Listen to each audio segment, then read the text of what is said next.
હાલ અહીંયા આ કે ભાઈ હવે એવું છે હાલ એવું સમજો અમે કે હવે એવું છે ભાઈ કુંડી નહીં ચડે રહેવા દે તેને બધે ધોઈ નાખો હવે બકા ધોવા એવું થઈ ગયું ભાઈ ઓરો હોય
સીતારામ મિત્રો, આજે પક્ષી પ્રેમી ગ્રુપ રંડોળા પર તમે જોઈ શકો છો કે પાણી આવી ગયું હતું અને આ બધું ધોઈ નાખ્યું છે. અહીંથી આપણે કુંડી તણે ગઈ તો આપણે જોઈ શકો છો આ ઝાડવે કુંડી મૂકી હતી તો અહીંયા આપણે બાવળિયાનો ઓવળ ભરાઈ ગયો છે.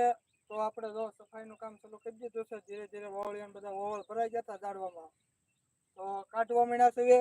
અને આપણે અહીંયા વૃક્ષો વાવ્યા હતા એ અમુક ઝાડવા મોટા મોટા હતા એ નીકળી ગયા છે અને હવે આપણે બીજા ફરી નાના વૃક્ષો વાવવાના છે અને ફરી મોટા કરવાના છે મિત્રો. તો તમે જોઈ શકો છો અમે સફાઈ કરી રહ્યા છીએ